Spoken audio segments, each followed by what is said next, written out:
Welcome to the Rock the Stage Show. Each week, international media expert Rich Bontrager has in-depth and personal conversations with celebrities, top leaders, authors, speakers, and media professionals.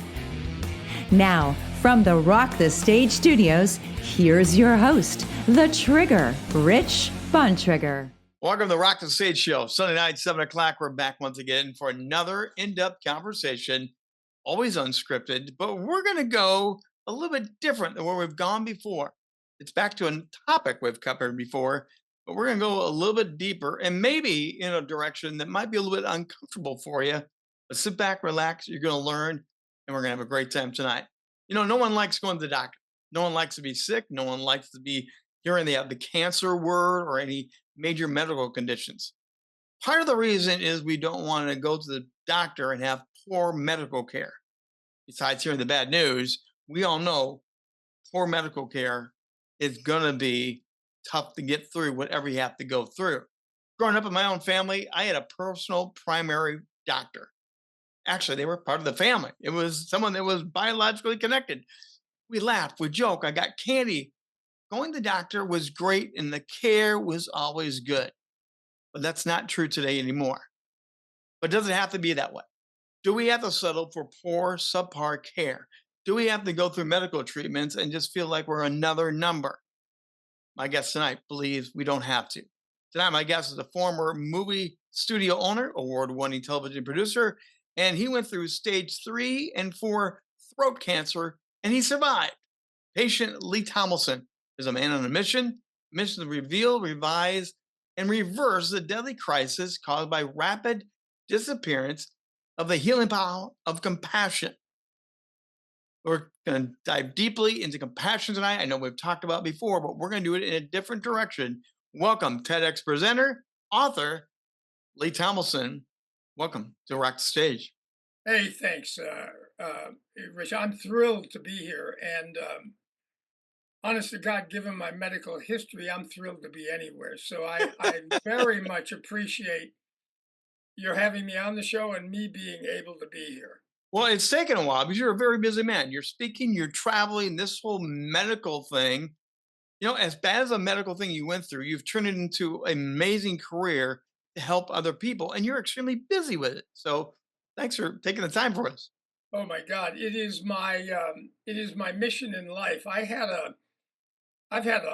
been hospitalized in 6 different countries. I've broken more than a dozen bones, some as many as 3 times.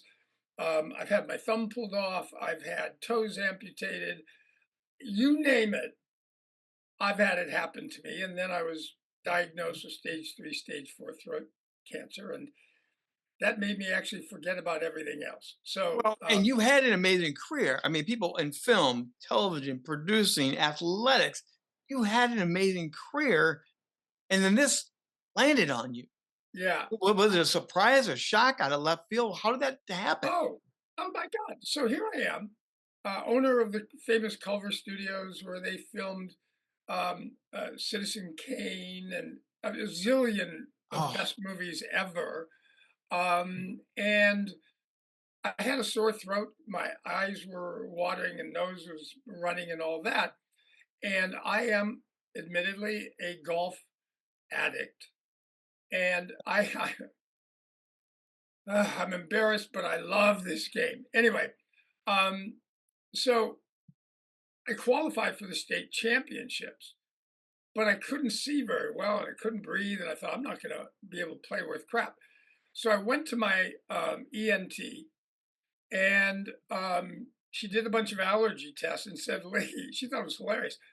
Do you know what you're allergic to? I said, no, that's why I'm here. She goes, grass. No way. I said, grass?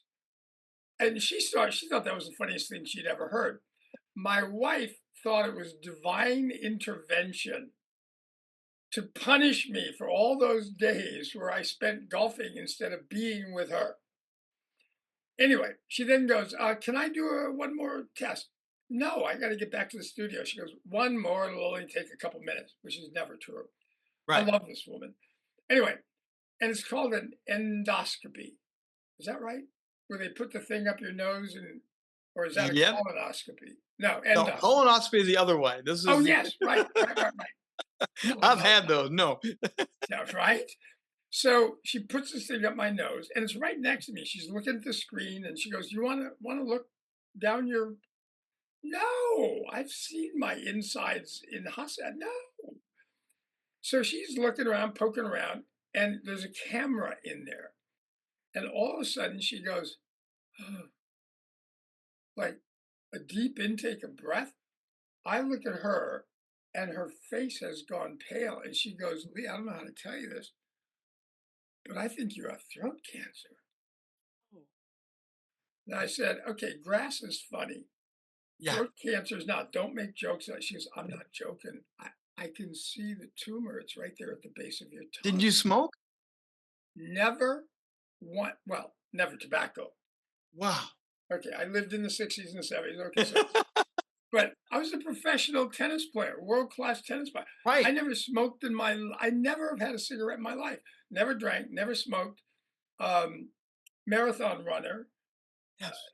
eat veggies. And I said, "Why?" She goes, "Bad luck." Wow. Wow. So listen to this. Now, this is a woman who's busy every minute of every day, Yes. runs a big practice, 25 doctors, blah, blah, blah, blah, blah.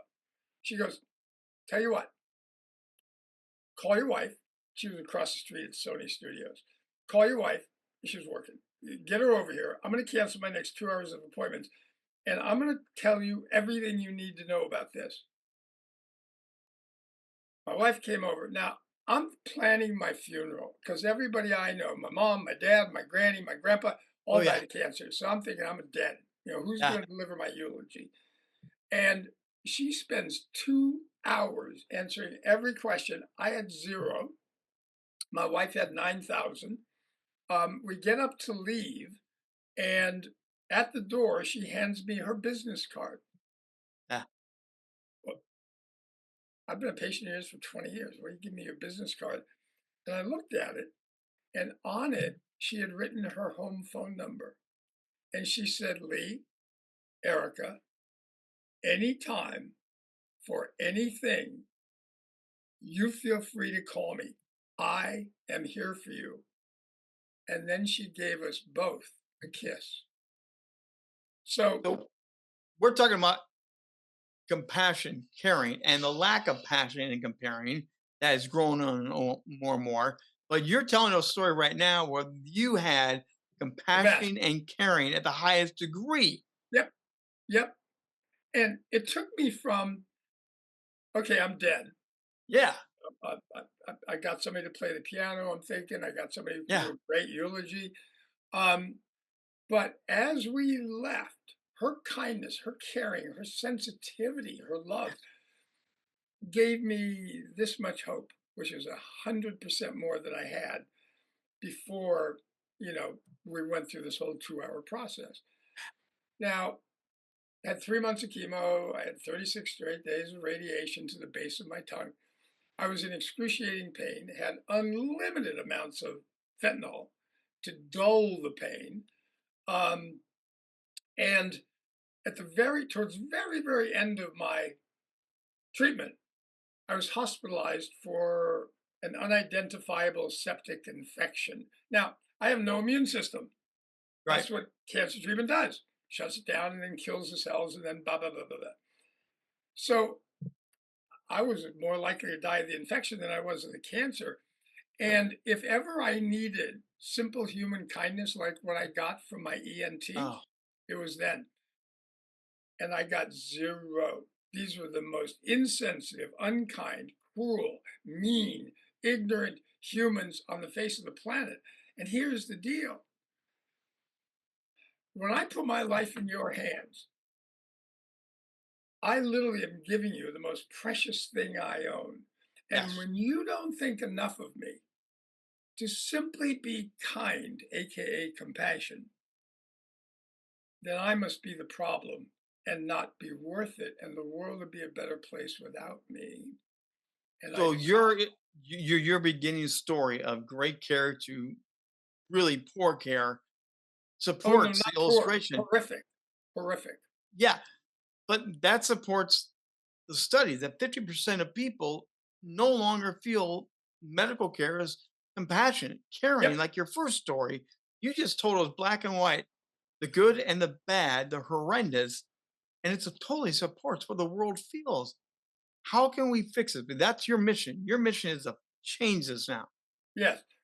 Well, so to that end, while I was in that hospital, the day after I had made that decision, I needed to find out how many fentanyl patches to put on so that my family, it would look like uh, an accident rather than suicide because they couldn't collect on this key man life insurance policy I had at the studio. So I thought I'm going to at least leave them a good gift, even if I'm a piece of crap. So my buddy came to visit, and doctor, very maybe you even know him, Dr. Dean Adele. Have I've you ever heard the heard? name. Yes, I have. Yeah, well, he was America's doctor before he sold the name to what's his face for $1 million. Anyway, he came to visit, and it was excruciating to talk, but I croaked out what I had experienced there and intimated that I wanted to end my life. And he put his hand on my arm. Human touch is so comforting. Put his hand on my arm. Even though he had nothing to do with it, he apologized for the lack of compassion, he said, I had experienced in that hospital, and then politely said, "May I make a suggestion, Lee?" "Sure, Dean." He goes, "How about this? How about you fight your butt off and see if you can live? And if you're lucky enough to do that, how about you spend the rest of your life trying to reverse the rapid disappearance of compassion in modern medicine and bring it back to the forefront as it must be?" Wow. And, And and that's the that birth saved my of life. compassion heals movement, right? That's Yep, the birth. yep, and yep. And since then, I've done 250 keynotes around the world, written a book on the subject. I've done every one of my keynotes in my patient's gown, which has been all over the world. I actually wore this during my radiation treatments. Um, but I want people, healthcare professionals in my audience to remember I'm the patient. I'm the Yes. guy paying their bills. I'm the guy who's looking at them to save my life, whether it's a cold or cancer. And to do that, here's the science. It's absolutely, unquestionably true. For the best, quickest outcomes in long term health, you must have competency and compassion, not one or the other, both. And that's what I'm fighting to do. And, so I've been doing that a long time. I've spoken to a zillion audiences, but now I'm producing, going back to my movie producing background, to produce a documentary called Compassion Heals You, Me, the World, Yes. to reveal and reverse that exact situation you said, which is compassion's been disappearing consistently for 25 years. It's now Yes. down to 1 out of 2 patients get it. I need to let patients know that they need to get that. And if they don't overlook it. Get it or leave. So this is partly now colliding with patients' rights that we've heard about. Yes. Patients have rights. It used to be we all knew we had rights, we all got along, but more and more it's become you're just a chart, you're just a number, move on. And the fast pace has Yep. taken that compassion away. So what can we with patients' rights be voicing and asking for today? Well, first of all, for your own self is regardless of the magnitude of your reason for wanting healthcare, you must have both. They must be competent. Well, how are you going to figure that out? Go online and look them up. Look them up. Find out, what people say about them. I mean, people post all the time. And though they need to treat you with kindness, with caring, with sensitivity. And that's not a um, factor of time. Compassion can be given and gotten in as little as 38 seconds. So when Dean put his hand on my arm, Yeah. before he even spoke, I knew he cared deeply about me. And that took 2 seconds. So it's about reminding healthcare professionals that we must have it. And it's about reminding consumers, patients, you, me, that we must get it. And if we're not with the healthcare professionals we're using, go elsewhere. Go elsewhere. Well, when I went through my liver transplant, the night I showed Oh, up, wow. oh yeah, there's a whole other story that you and I haven't even talked about. But I Wow. show up and they tell me, go upstairs, they're gonna meet you in your room, blah, blah, blah. So the intake nurse comes in. She hands me a gown. My older brother's with me. He's doing the watch care, but I'm an ugly mess at this point. Of course. And she goes, take this gown, go in the bathroom, come back up, and I'll tell you the next step. Okay. And I'm smiling, I'm joking, I'm laughing. That's naturally who I am. I come back out and she goes, now, she hands me this paper with an O ring on it. This O ring is going to go on your bum. She's British. So I want you to turn around.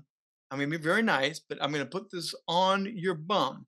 So I just jokingly pull my gown around, pull back in wide open. And then she understands I'm a joker. I'm a playful person.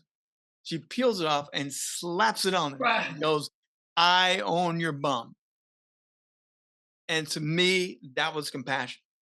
She understood the playfulness nature, and Yes. I was going to be going through a horrendous transplant that I may not live through the night. And she started with 1 minute, one joke, and an emotional bond. And it So took like 38 seconds. You're right, 38 seconds. Why don't we have that more often, Lee? Why don't we have the nurses, the doctors aware they can do that? here's the two reasons that are primary, and there are others. One, healthcare professionals, the vast majority, got into healthcare to do one thing: to relieve the suffering of others. Yep. Okay? Now, that's a pretty amazing, I don't know about you, but Yeah. yeah, let's go to the hospital. Let's deal with people in pain and they're bleeding and they're dying. Yeah, that sounds great. No. So I consider them to be my heroes. However, um, a significant majority of them care so much about others, they forget to care about themselves.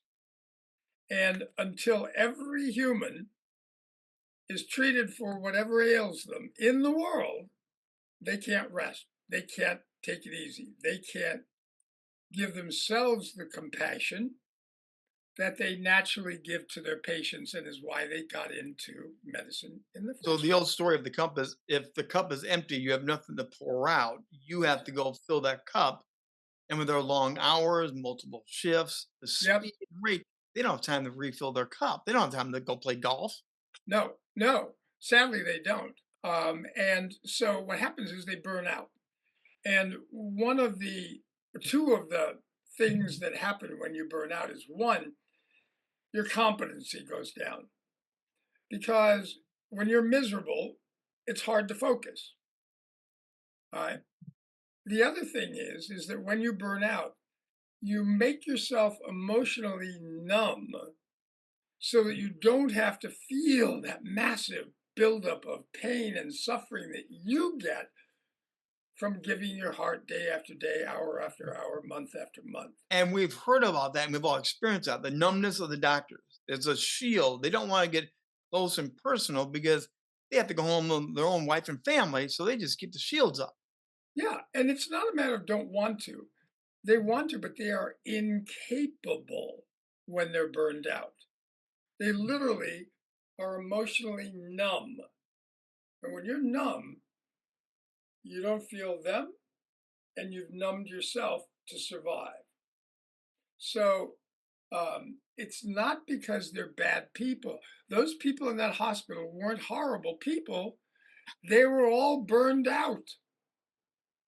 And so my heart, all of a sudden, now I have compassion for them. So when I'm in front of them in an audience, my final words to them at the end of my talk is, I just need you to know I love you. I love you. I love you. I'm alive today because of you. Thank you. Yeah, it's true. It's absolutely true. So please take care of yourselves so that you can take better care of us. So that's, So, so what's happened as you've peeled back the onion on this, yeah, and you're poking the bear on things that yeah. they're whispering out behind themselves, but now you're bringing it out in public. What's been the response of really bringing this forward? Well, extremely positive on a one-to-one basis. Now, let's be clear without naming names. There are healthcare organizations, um, medical groups, hospital groups, call them what you will, who are not interested in treating, curing, and comforting patients. They're interested in making a boatload of money no matter what. So they don't help their people take care of themselves, give them the time and space and support to do that. And more patients, less time, longer hours, which leads to burnout, which makes them incapable of being compassionate to themselves Yes. or to me. So those are the organizations that, we're producing this movie to reveal and Yes. reverse this thing. We're not going to name them, but you can go online and see who they are by reading their patient ratings. Mhm. And it's very clear. So we want to shame them and their patients to say, if you're not getting competency, which you'll never know until you're dead, Right. And so but you're under the compa- knife. yeah, but compassion, you'll know if you get it. If you don't get it, go somewhere else. Leave that group. I don't care if you've been there for 30 years. Get out of there because it'll kill you. Well, So hopefully we'll pressure them by saying, we're going to see if we can't get our patients to leave if you don't start treating them right. And take care of your doctors, nurses, and administrators. Take care of them too so they can do the same for us. So during that's the COVID, purpose we of the movie. heard people, the medical doctors, the nurses during COVID saying, we're doing triple shifts. We are fried to the gourd. We can't Yep, keep up with this. yep, And they couldn't get more doctors, nurses to come in.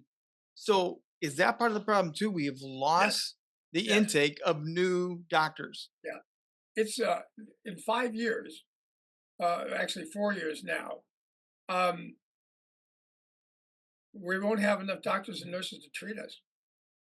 Who, who, not enough people want to go into healthcare. They talk to doctors and nurses, and they're all burned out, and they're all bummed out, and they're all sick and tired. And it's like, yeah, I want to get into that. Yeah, what? So I'm kids aren't in the same numbers no. going into healthcare because they know that the way it is now, it's a misery for both the patients and the healthcare professionals. So let's talk about the patients. What can we do proactively? I mean, me, I have a sense of humor. They said I was the funniest man dying in the hospital. Okay, that was my I reputation. think that's a compliment. I'm not so sure. But what can we do to set us up to communicate whatever to make it a more compassionate, joyful experience and encourage the doctors to break the glass? What can we do? Yeah. Well, a couple of things. One is investigate, go online and investigate whether or not your hospital, your medical group, and the individual people who treat you check out their ratings. Check them What's a out. good Do your rating? What's homework. a good rating? What's a bad rating? Well, but you'll see that. I mean, it'll say um, poor, okay, good, extraordinary, the best. Okay. It has that. That's explained once you look it up. Just Google how good is the care of Dr. Schwartz in Alabama, whatever. Right. And the same is true of your hospital. Every hospital is rated based on medical and care. It's called HCAPS, HCAPS score, HCAPHS. Okay. Check out their HCAPS score. If it's in the 60s or 70s, don't go there ever. And if it's not in the 80s or 90s, you don't want to be there. It'll kill you. It'll literally kill you. So do So your homework. And the second is, hang on. yeah, And the yeah, second yeah, is, you get what you give. yes, You want compassion? That person, nurse, phlebotomist, person who's going to stick something on your butt, because of the work they do, is suffering terribly every minute they're on the job. yes. They're surrounded by death. They're surrounded by injury and misery and grief. And oh my God, every minute of every day. You want to get compassion? Show compassion for them. That's exactly why I'm Be asking the kind. question. You Yes, have to participate in it. yes. It's a two-way street. You get what you give. Simple, scientific. Not every time, That but if you want a shot, you're going to stay with that group or that person or that whatever. You have to give it to increase the likelihood of getting it. And if you give it regularly and not getting the return, get out of there. or in my case, I had an overnight male nurse that was atrocious, Mm. absolutely atrocious. And the second night his shift was done, my mother came in to check this guy was doing that day, and I said, "He's got to go." I said, I mean, he's got to go. He's not good for my health, my emotion. He has no compassion. He has no bedside manner. Here I am recovering from a liver transplant. I said, he's got to go. And my mom said, "You're serious?" I said, "If you don't tell him, I will. But you're my advocate right now. You have to go tell him." She marched out there, talked to the head nurse, the one that was joking and laughing a couple of days before. But yeah, yeah, yeah. She made it very clear what I was looking for. She came in and says, "I'm sorry, he's off your round tonight. Will not be in tonight. We'll have somebody else." So I want to encourage you as a patient to speak up and make these changes. It may be uncomfortable for you, but there are other people that want you to get the right care. And if it doesn't jive, you got to speak up, right? Geez, for what you're paying for whatever it is. I mean, I went in the other day for a small injury to the ER, and it cost me $1,800. Yes. Like, and for that, I can't expect some politeness, Right. some Right. connection, some touch. Yeah. Yeah. I think that we deserve that. If what the people in healthcare are meant to do, and they agree, Mhm. treat, cure, and comfort, according to Hippocrates.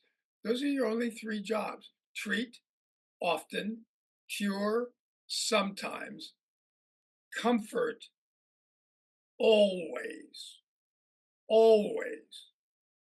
And we have not talked about the relationship of that. I think there's a triangle: the doctor, the nurse combo, you, the patient, and then the compassion to the parents, caregivers, family. They got to do that too. And that's also where people get really upset was they blew me off and I love my child. I love my wife. Can he give me some help? Speak to that for a second. How do we strengthen that relationship? They've got to give that other portion. Well, if you're lucky enough to have a family when you're in a medical crisis, um, thanks God, that presence alone is a major predictor of outcomes. Yep. Do you have physical presence and support from family and friends? And if you do, The reason you do is because they want to help relieve your pain and they want to be compassionate to you, which Yes. is necessary for the best outcome. Great. And then they can also be your advocate. Yes. But it's critical, like you did.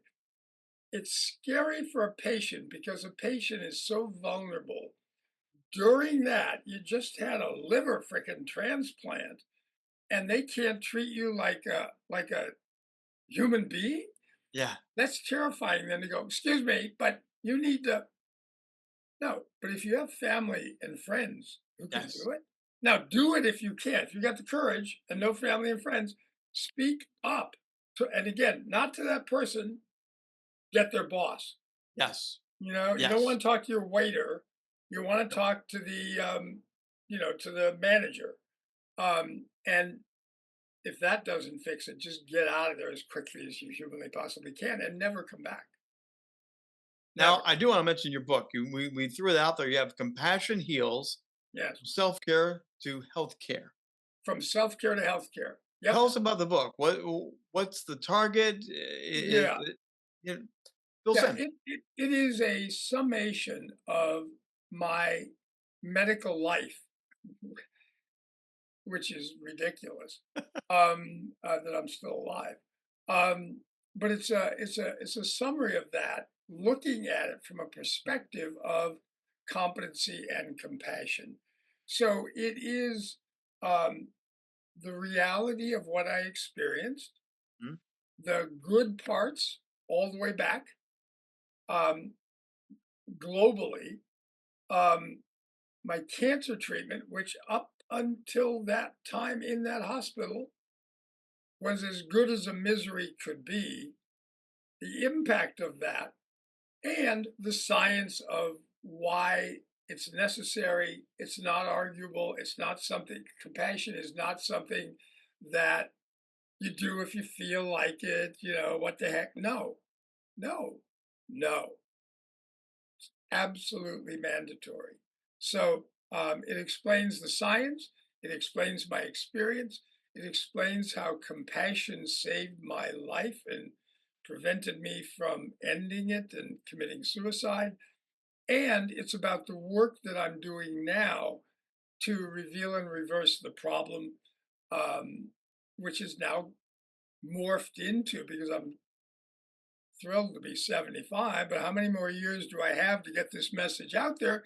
So I want to get this documentary done to reveal the crisis, to educate patients and providers and healthcare institutions that we know what we need.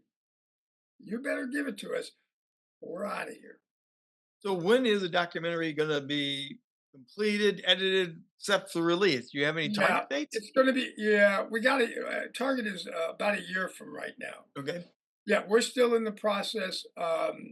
We've secured the University of Wisconsin Center for Healthy Minds and all of their research. Yes. You might know them.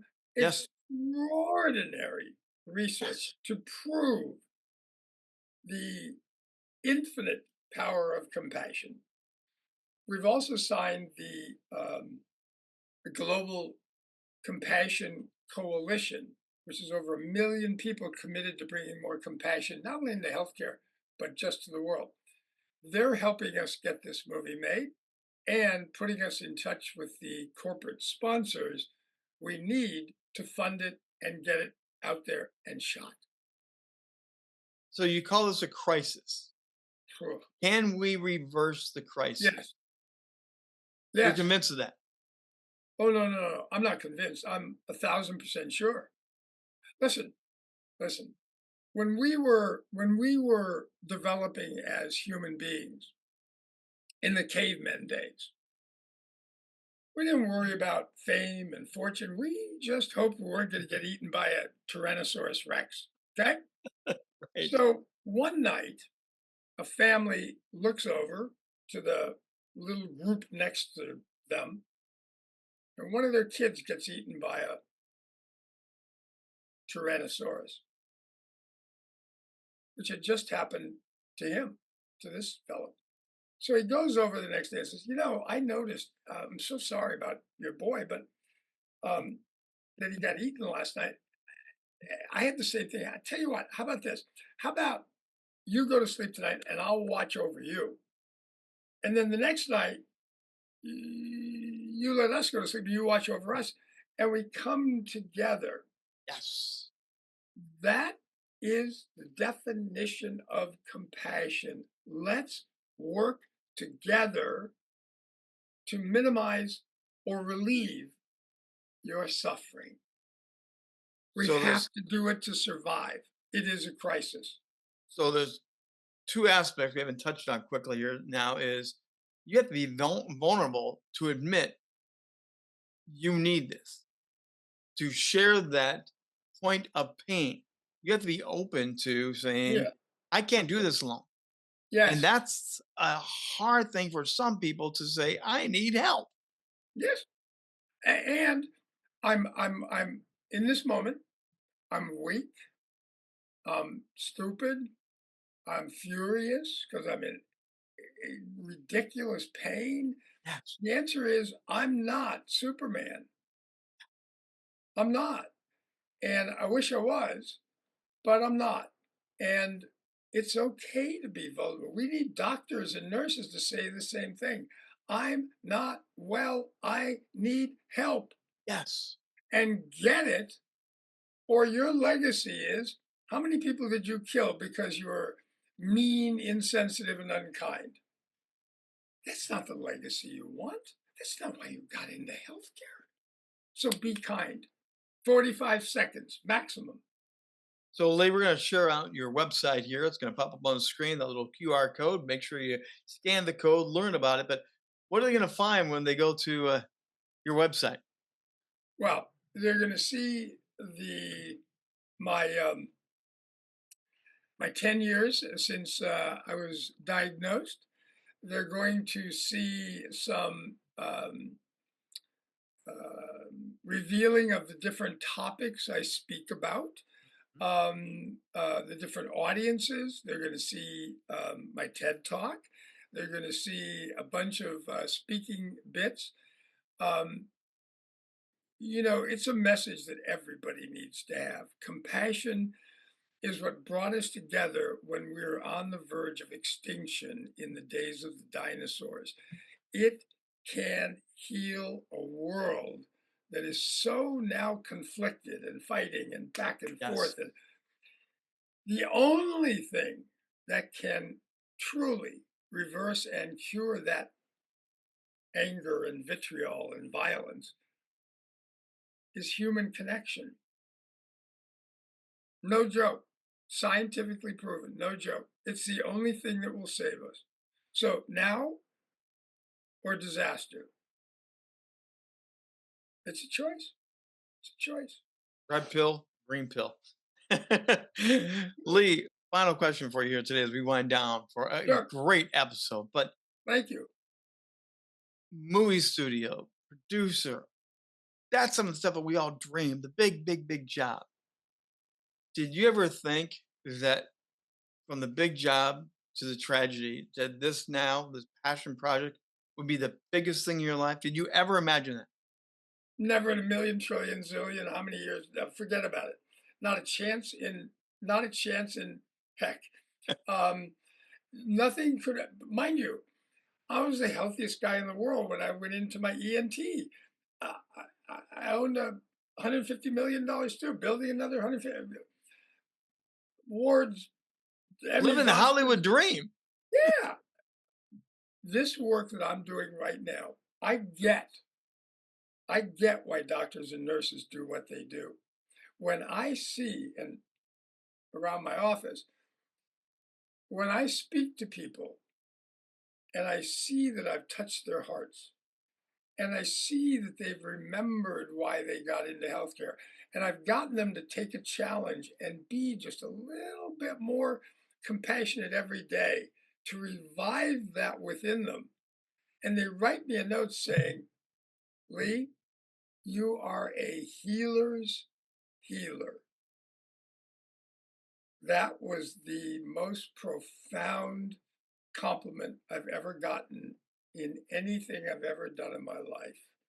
And the fact that I can help heal my healers so they can be better healers with their patients, colleagues, and friends and family. From patient to the healer for the healers. Yeah, That's a that, cool journey. yeah. I'm lucky to be alive, and I am the most fortunate human on the face of the planet to be able to do what I'm doing. I love my work. I love my audiences. I just want people to be in less pain. Lee Tomlinson, thanks for being a guest tonight on Rock the Stage. It's been marvelous, my friend. Thank you very, very much. Oh, my extraordinary pleasure, Rich. I appreciate it very much you're having me. Thank you. That's going to do it for tonight's edition of Rock the Stage Show. But again, remember, we've done a couple on compassion, and this topic is rising up and rising up. More and more people are wanting to be touched, to be felt, to be healed, to be whole, to be listened to. People are tired of just being blown off. Yeah. And there are organizations rising up in different categories, like what Lee's talking about here tonight. Yep. As we set off 2025, as we begin a new year, take a breath, take a step, and be more compassionate. Yeah. And believe me, you will make an impact in your own world, your own family, your own society. Maybe not the way Lee is, but you're going to have your own impact by leading out with compassion. That's going to do it for Rock the Stage this week. We'll see you next week, 7 p.m. Eastern Time. Another amazing conversation. You never know. An author, director, a singer, you never know who's going to show up on Rock the Stage. We'll see you here, 7 p.m. Sunday nights. Have a great week.